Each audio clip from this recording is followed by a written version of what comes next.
Ada teknik yang sangat efektif dan saya pakai ini sejak anak-anak kecil. Namanya teguran 1 menit. Negur perilaku, Bu, nggak usah lama-lama. 1 menit saja. Itu pun dibagi. Setengah menit tegur perilaku yang keliru, setengah menit puji perilaku anak sebagai perilaku yang baik. Nah loh, kita biasanya gimana sama anak? Kamu ini ya pulang terlambat ya, bunda minta kamu jangan lagi terlambat ya. Dengar, sekali lagi bunda bilang kamu jangan lagi terlambat. Udah, sekali lagi udah setengah jam. Sekali berkali-kali. Itu nanti memori di otak anak akan terekam sehingga anak ya dapat label. Sebetulnya dia cerdas, tapi kita bilang selalu kamu ya pemalas, jadi pemalas betul. Nah, terekam di kepala. Walaupun hari ini ibu tidak bilangin lagi dia pemalas, tapi sudah terekam. Dia jalan terus. Rekaman di otak jalan terus lewat sistem saraf. Kalimat itu kita sampaikan pada anak usia 3 tahun, apalagi. Itu lagi golden period itu. Perkembangan otak dia nangkepnya. Kata ibunya, saya udah nggak pernah bilangin dia pemalas, kenapa dia pemalas?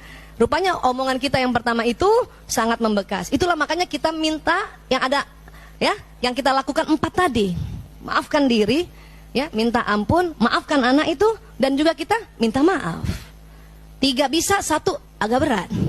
Tapi daripada anak kita memorinya tidak terhapus, ya, bahaya. Bisa hilang Bu Aisyah memori yang lalu? Enggak. Tapi bisa menipis. Paling anak kita jadinya gini, oh, dulu ibu saya bilangin saya pemalas karena belum kerumil. Jadi dia tahu. Oh, setelah dia belajar jadi baik. Itu menjadi pembelajaran. Tidak bakal hilang. Semua memori gak bakal hilang, Bu. Ibu pernah hilang gak memori ibu-ibu? Maaf, satu ketika pernah, maaf, zaman dulu kan, dicubit ibunya. Masih ingat, Bu? Gak bisa hilang kan? Tapi ibu mau memaafkan kan? Karena ibu tahu, oh saya maafkan ibuku. Kenapa? Kolonial. Ya. Pernah di damprat orang tua? Pernah dimarahin orang tua? Pulang terlambat dimarahin? Itu saya ingat terus itu. Tapi saya memaafkan. Kenapa? Oh, karena kita belajar. Oh, jadi pelajaran supaya nanti kita ke anak tidak lagi pakai cara itu. Itu jadi pembelajaran. Makanya semua memori nggak hilang, tetapi kita maafkan. Bu Aisyah, sebetulnya saya sudah memaafkan, tapi tidak bisa melupakan. Memang karena memori. Kalau ibu mau lupa ya peristiwa-peristiwa yang negatif, maka ibu akan lupa semuanya, termasuk lupa nama suami. Mau ibu? Mau? Mau begitu? Makanya memori tetap ada. Yang penting kita minta maaf, maafkan diri dulu. Kenapa? Kita pernah lakukan hilaf juga. Kenapa? Belum belajar. Ya, belum belajar.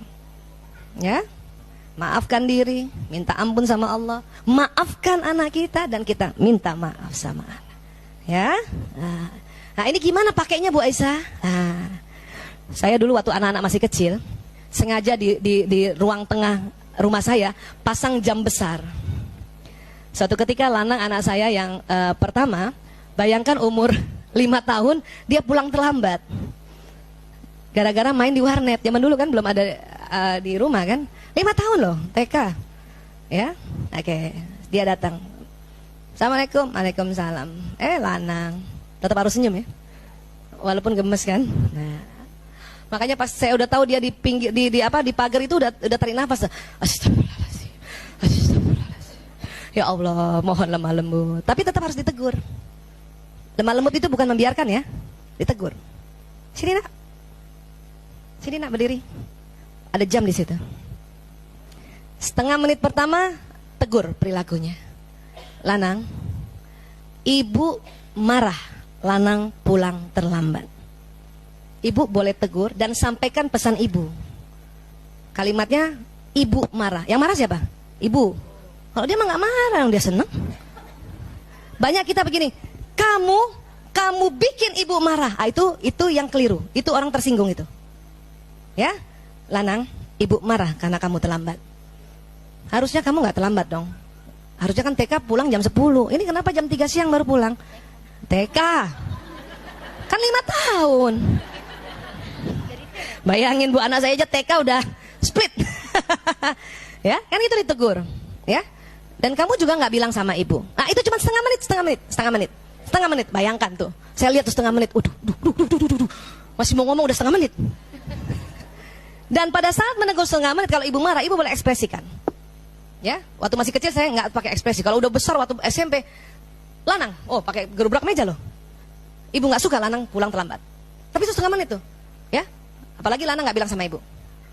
Kamu tahu kan, ibu jadi takut. Wah, setengah menit. Habis itu nggak boleh marah udah.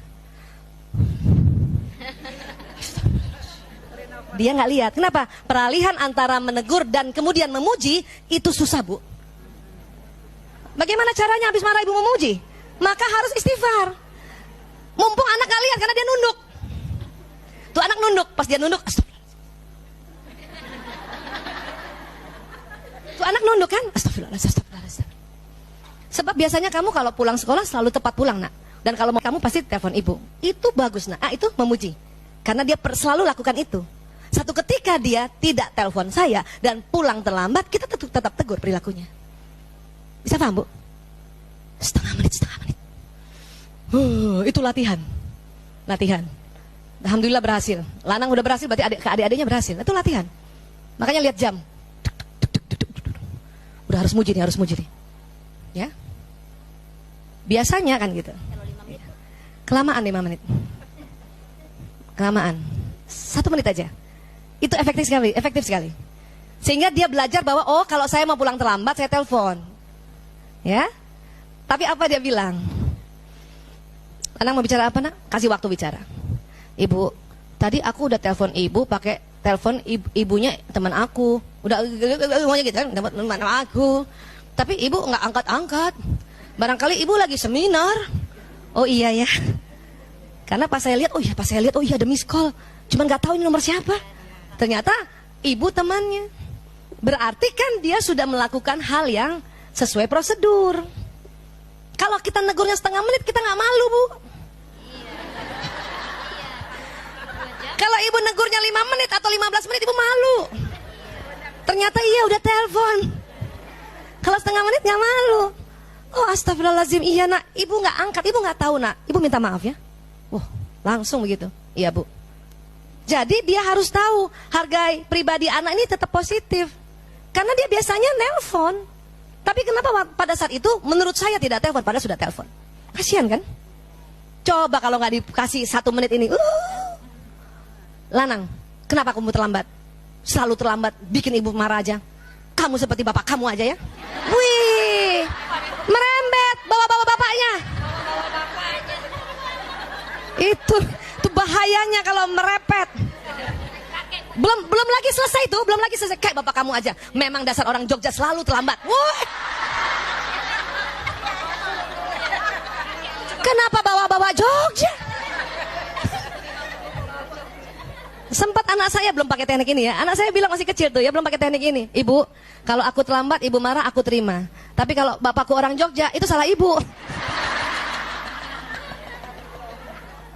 Kenapa pilih orang Jogja? Itulah kalau kita menegur tentang kekhilafan anak, tidak dibatasi waktunya, merepet kemana-mana. Nanti bawa-bawa kakeknya lagi nanti. Seperti bapakmu aja memang zaman dulu kakeknya itu nggak perlu semua. Itulah kalau dari kecil tinggalnya di Tanjung Priok. Kenapa bawa Tanjung Priok? Paham ya, Bu? Makanya kenapa harus dibatasi. Dan anak tersentuh.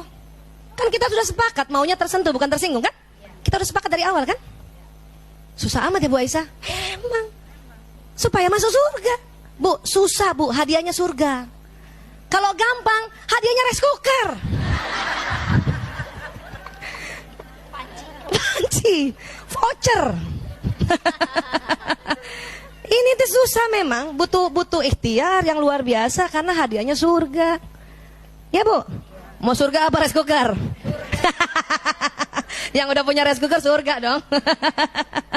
Ya Bu, ya ini teguran 1 menit, setengah menit apa dulu Bu? Tegur perilakunya setengah menit. Setelah itu setengah menit apa? Puji perilaku yang sebelumnya dia sudah lakukan. Buat anak, enggak, buat siapa aja. Tadi Mas Rudi siapa Mas Rudi? Saya tegur juga di mobil. Biasanya kalau dia acara Islam itu indah, dia bawa apa namanya kamera vlog ya, karena sudah ada channelnya yayasan kami. Saya tegur, kamu kenapa nggak pakai tadi nggak begini? Kenapa kamu nggak di charge? Oh itu lihat dia setengah menit itu, ya. Kamu kok kayak gitu sih? Saya kecewa kamu nggak pakai kamera vlog. Setengah menitnya adalah, ya, kamu kan selama ini selalu, ya, setiap acara kamu langsung buka vlog, udah bagus sekali itu. Setengah menit lagi. Paham ya Bu?